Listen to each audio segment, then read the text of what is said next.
gets a lot of pushback from reporters on why does he support this treasonous government. Bill C-70 is now passed the House of Commons and is in the Senate. Joe Biden's dementia is on full display in the G7, and water wars. Calgary is blazing the trail to limit the amount of water we use in Canada. There's a whole lot going on, lots to get to. Let's get to it first. We got to start with Joe Biden because he's senile. And it's kind of obvious, but maybe not so obvious. I'm not entirely sure. First, Post Millennials reporting yesterday, Biden's ghostwriter deleted audio recordings of interviews with the president so they could not be used as evidence by special counsel. Really very interesting. Here is a video of Joe Biden and the G7 leaders watching an opening ceremony for the G7 in Italy.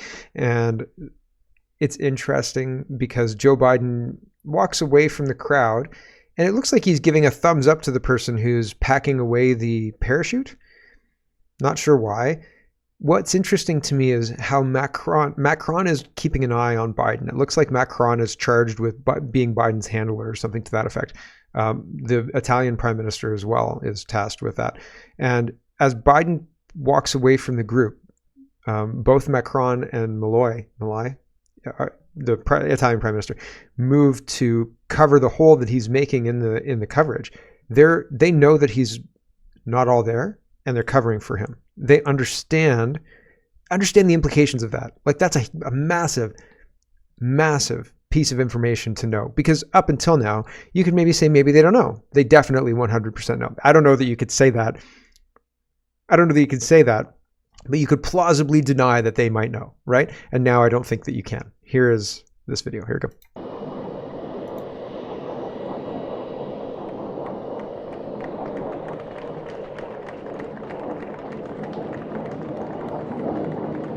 So he goes over here to give these guys a thumbs up. The people who had nothing to do with the landing. Okay. Walks away. Thumbs up. Hold on, I'm going to reverse it a little bit because I was watching Biden, but watch. As he walks away, Macron's watching him. And, oh, this is van der Leyen. I didn't realize it was is it van der Leyen?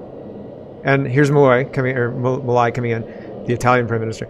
Right? So they all fill in that hole, and then she cues Biden back. Right? And then the faces he makes are really weird. He looks kind of angry and puts on his sunglasses.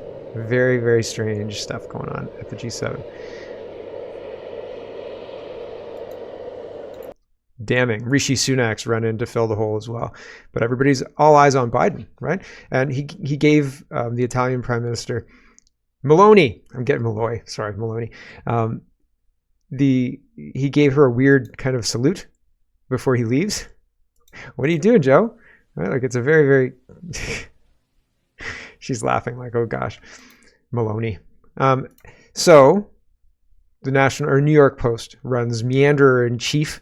Biden embarrasses U.S. with confused wanderings at World Conference, right? It's like when Hillary Clinton saw the balloons for the first time ever in her life, right? Ooh, look at those balloons. So what's gonna happen? Are they gonna run Joe Biden? It doesn't seem. I was talking to my dad yesterday, and I said, "What's going on with the U.S. election?" And he said, "Yeah." I said, "Like, there's no campaign. There's no nothing. The campaign is Trump keeps getting arrested and put on trial, and Joe Biden keeps doing weird things every day." And I hadn't even seen most of this stuff when I was talking to my dad, but he said, there's no campaign. There's no campaign. There's no nothing. And I said, no, but at this time in like the 2016 election, the fever pitch was like unbelievably high. It was just everywhere you turned, Hillary Clinton's cringing face was looking at you, right? Or she was being tossed like a side of beef into the back of a van or something like that. But the campaign season started in 2015 and it didn't let up until they lost. Right. And then Trump had his 4 years of doing what he was going to do. And now we've got Biden. So it's just a very, very strange everything. Everything is strange. Let's talk about water. I want to tie this back to, we've been talking about the World Economic Forum trying to ration water for climate justice, climate change, all the rest of it. Camus says the United Nations is calling on the governments of sovereign nations around the world to introduce sweeping new regulations that will allow globalists to apply strict controls and limits on the water supply. The unelected bureaucratic agency argues that rationing water is part of its agenda for supposedly securing climate justice. The regulations would assert major restrictions on the water use of the general public by giving individuals a dystopian daily allowance. Under such regulations, citizens would be limited to only one shower per day. Grass lawns on private homes would be banned, and gardens would be restricted. To ration the water, the supply to homes would be restricted by a state-controlled meter. The United States is among the first nations to get on board with the plans. The Democrat President Joe Biden obedient administration by signing on the UN treaties. Last year, the Biden admin published a fact sheet to detail what actions the president is taking to comply with the UN's water control agenda. UN calls for water rationing to secure climate justice. That's June 12th, 2024. And here's just some historical stuff talking about water and how they're going to use rationing of water to force compliance, right? If your social credit score isn't high enough, sorry, there's only limited water. And what do we do with people like you who don't comply? We don't give you water, that's for sure, because there's only limited water. Here's World Economic Forum. I think this is last year, but here we go. That's also, of course, true with COVID, right? We are all only as healthy as our neighbor is on our street. And No, your neighbor is as healthy as they are, and you're as healthy as you are, and your health doesn't depend on your neighbor's health. If it did, he's drinking too much and he's overweight. So if it's my responsibility, we're going to have a real frank conversation about your health, buddy. But it's not. It's his responsibility, and it has no impact on me, other than if we go to the hospital at the same time, he might take up space he might take up space and time before I get seen, right? But other than that, there's no real impact that his health has on me, right? Here's the World Economic Forum making ridiculous arguments. In our city, in our region, in our nation, and globally. And did we solve that? Like, did we actually manage to vaccinate everyone in the world? No. So highlighting water as a global commons and what it means to work together and see it both out of that kind of global commons perspective, but also the self-interest perspective, because it does have that parallel. It's not only important, but it's also important because we haven't managed to solve those problems which had similar attributes. And water is something that people understand. You know, climate change is a bit abstract. Some people understand it really well. Some understand it a bit. Some just don't understand it. Water, every kid knows how important it is to have water. When you're playing football and you're thirsty, you need water. So there's also something about really getting citizen engagement around this and really, in some ways, experimenting with this notion of the common good. Can we actually deliver this time in ways that we have failed miserably other times? And hopefully we won't keep failing on the other things, but anyway. Common good is just communism. Here's one more World Economic Forum talking about the economic price of water, pricing water, and folding climate change, etc., into the price of water. Here we go.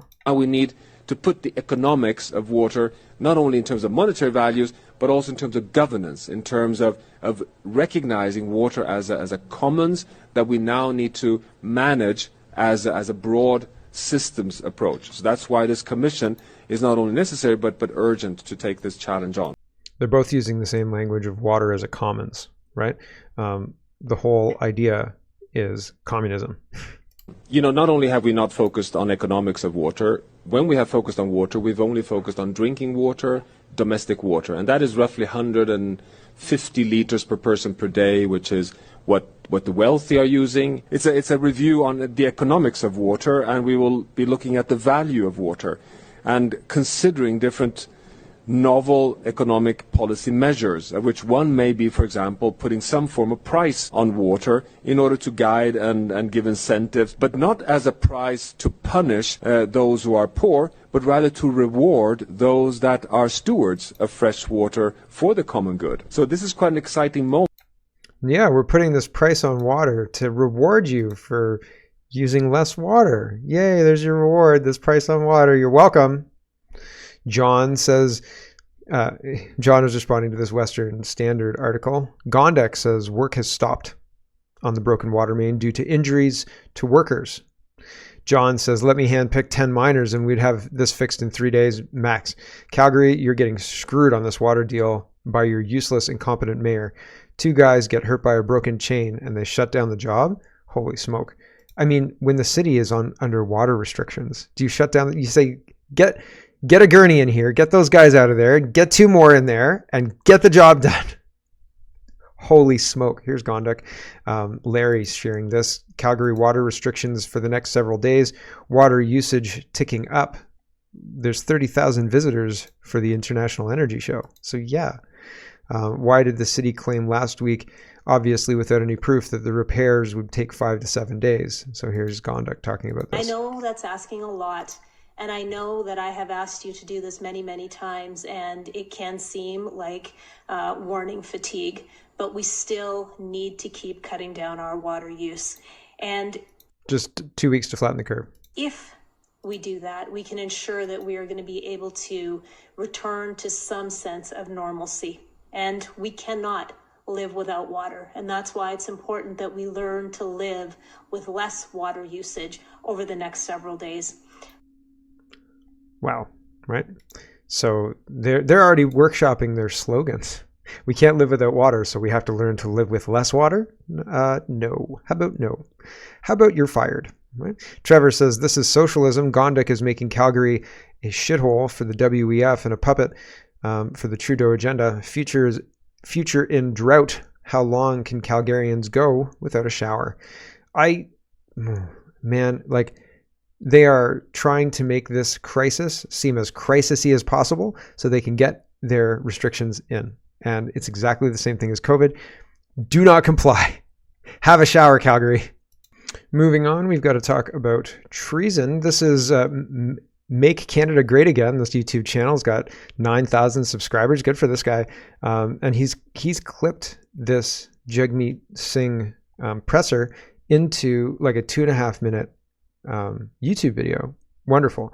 And the reporters are really pushing back. So I don't know how much of this we'll listen to, probably at least half.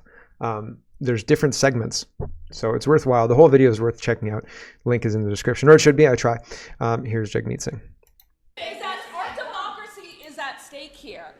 So why are you continuing to prop up the government who you say isn't taking democracy seriously? Why do you continue to prop them up? So the question is, what are we going to do about it? No, the question is, to why me, do you continue to prop up the government when you say our democracy is at stake and this government is not taking our democracy seriously? Why continue to back them up? we're not at all doing that. What we're saying is we're going to demand answers. We're going to continue to push for solutions. Because we're in Parliament right now, I was able to read these documents. Because we're in Parliament now, we've been able to push for a letter to have the public inquiry also include the Conservative leadership race in a part of the public inquiry's work. We want to use the tools as parliamentarians, as a parliamentarian myself, to use the tools that we have, that I have, to advance democracy. I want to use the tools that I have to get to the bottom of this. The MPs that are involved, wittingly or unwittingly, are they traitors to Canada? What they're doing is unethical. It is, in some cases, against the law, and it is indeed, they are indeed traitors to the country. So here he's asked about Elizabeth May and two different reports. We'll watch this as well. Worse, were you reading two different reports? What I'm saying to you is that the conclusion that NSICOP has come with, those conclusions didn't change by anyone's reading of it. The conclusions are still there for the public to read. The conclusions are MPs, plural, were engaged in activities that NSICOP, which is comprised of very, very respectable members of Parliament and other individuals, that conclusion says that the multiple MPs engaged in behavior that is, in some cases, illegal and criminal, and all of the behavior is unethical. Those conclusions that the report has publicly given to everybody, I believe, were incredibly confirmed with further details that I read. So the conclusions are there in front of everybody. I'm saying that I've read the document that supports those conclusions, and in fact, I am more convinced than ever of those conclusions. So there you go. Jagmeet Singh is more convinced than ever there are traitors among us. And so it's interesting to hear the reporters push back, but he still didn't answer the question, right? She asked, why are you propping up this government? And he said, the question is, what are we going to do about it? And she said, no, the question is, why are you propping up this government? And he said, we're going to use the tools in Parliament to ask questions and hold this government accountable. And that's not how you deal with treason. Oh, there's treasonous people in our government and we're passing censorship laws and laws against farmers and, taxes on food creation, et cetera, et cetera. I guess we should use the parliamentary tools to ask some questions. This is the time for that. Yeah, give me a break. It's disingenuous, right? So True North says Jagmeet Singh is asked why he continues to prop up the Trudeau government if he believes democracy is at stake after reading the NSICOP foreign interference report, and he doesn't have any good answers to give whatsoever. The C70, Bill C70, was adopted at third reading in the House of Commons yesterday. So in the chamber, says the vote passed unanimously, 317 yeas and 0 nays. So there were some missing MPs as well. And Kenny Chiu, and this is like, this kind of stuff bothers me. He's a Canadian MP, okay? And he's even a conservative Canadian MP, and he's got a Ukrainian flag in his bio, and he says, "We are all Ukrainians." No, I'm Canadian, actually. Get that flag out of your profile, traitor. Anyway, regardless, he introduced Bill C-282, which became C-70. And I think they're going to use, I think that the foreign interference, which we've known about since 2023 and is only now becoming a big issue, weird, right, is being used to fast track this kind of stuff, this bill. And I feel like this bill is going to not do what it says it's going to do, which they're saying it's the Countering Foreign Interference Act. That's what they're saying that it's going to do. But there's all sorts of concerns that they're going to crack down on freedom convoys. They're using this to crack down on freedom convoys and make sure that you're not allowed to block roadways and things like that. And so it seems much more like an anti-protest bill than get foreign interference out of our government bill. So he goes through the history of this bill, and now it is being sent off to the Senate, according to Michael Chong. He says, breaking Bill C-70, an act respecting countering foreign interference, was just adopted in the House of Commons at third reading by a vote of 317 to 0. It's now off to the Senate. I still think we're being bamboozled, and nobody's really looking at this close enough to see the bamboozle. I don't even think you have to look hard, right? Like the media, the alternate media, I think Wiretap Media is one of the people who's been looking at this and saying like, hey, like we really should pay attention. Here's the Wiretap Media video of the CPAC discussion about this. I'll just play a little bit of it. I have questions for the Attorney General on the interpretation of the amendments to the Criminal Code. So it's related to the new sabotage offense, sabotage of critical infrastructure. When I look at the definition of infrastructure, I see that it includes the transportation infrastructure, so the Windsor Bridge, for example, and that also includes infrastructures related to political activities, so government operations infrastructure, so that would include Parliament as well. So should we be concerned by this new offences, despite the definition of the exemption or exclusion? If we remember what happened 2 years ago, did we use the provisions, the sabotage provisions, against the people who were blocking Wellington Street with their trucks? Thank you, Senator, for the question.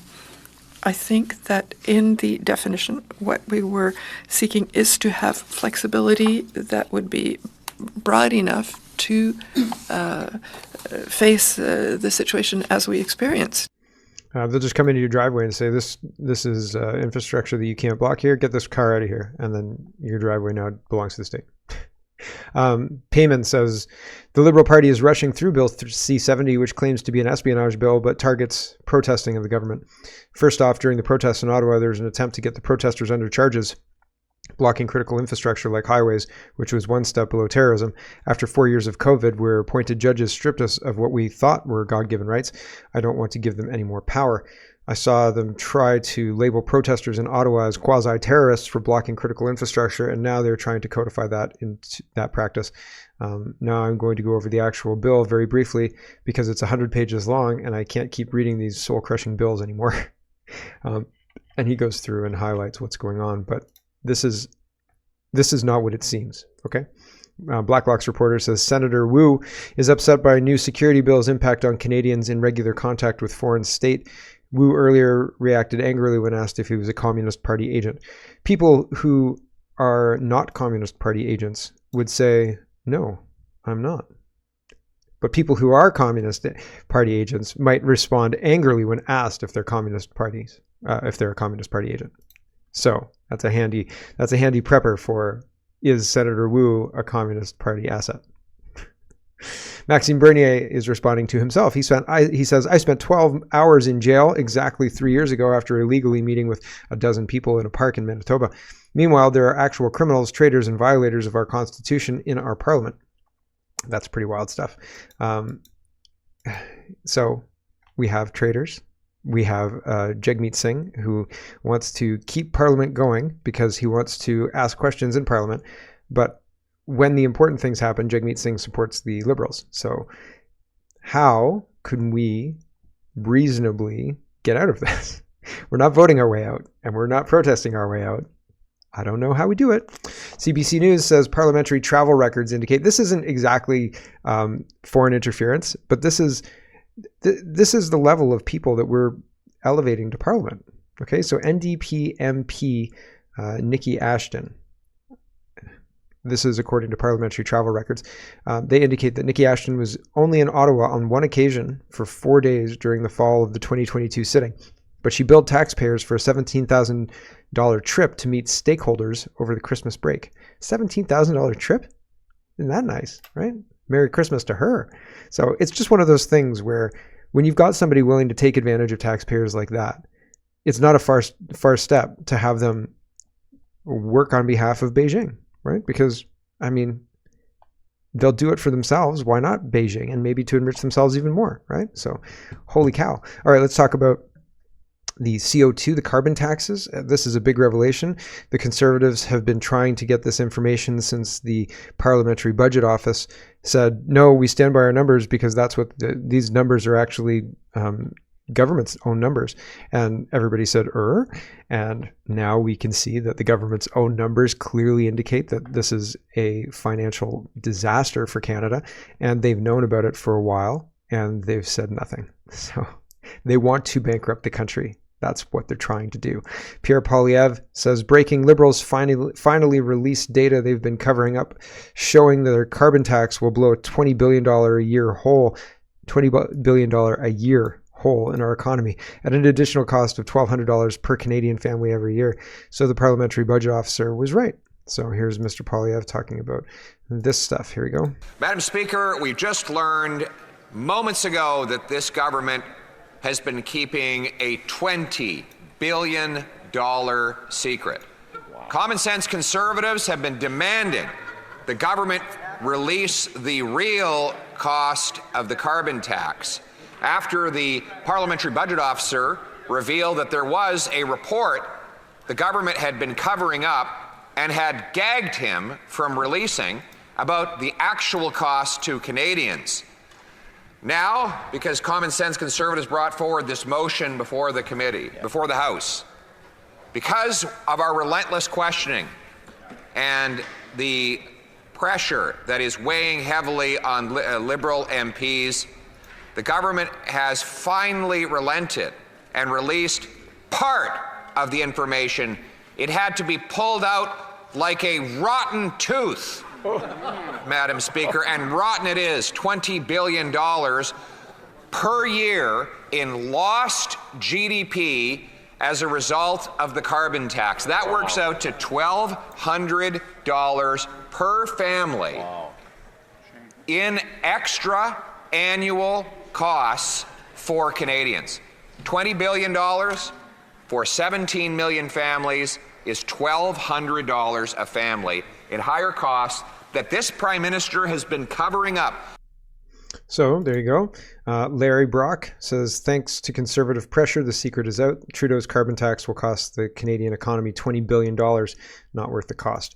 Toronto Sun, docs show Trudeau knew the carbon tax would hurt the economy, so they knew and they did it anyway.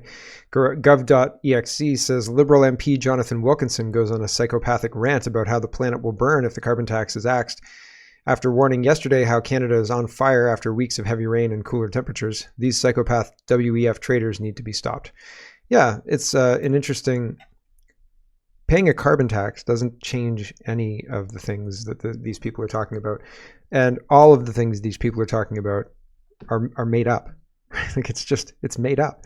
Here we go. The Honourable Minister for Natural Resources and Energy. Thank you, Mr. Speaker. I noted in the discussion yesterday the Leader of the Opposition's newfound respect for economists. Well, let me tell him, 300 economists, in addition to the PBO, say 8 out of 10 Canadians get more money back. It works directly inverse to income. This Leader of the Opposition ignores the costs of climate change. Mr. Speaker, here are the facts. His climate plan is to let the planet burn. It is to ignore the economic opportunities associated with the energy transition. And look, this is a fellow who ran in the last campaign on putting in place a carbon price. Who is telling the truth? I don't know that Poilievre ran on putting in place a carbon price. Although under O'Toole, I guess they were running under that. Fundamentally, though, the idea that this rhetoric would work in 24 it's outdated. It would work in 2015. It would work in 2015 because people were asleep then. Enough people are awake now, I think, and have realized that what they're talking about, the planet burning, it's a hoax. Like they're not in touch with reality, and I think people can see that now. But maybe I'm wrong. I hope I'm not wrong.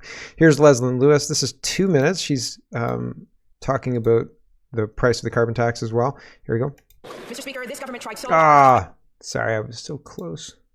You're too fast. Here we go.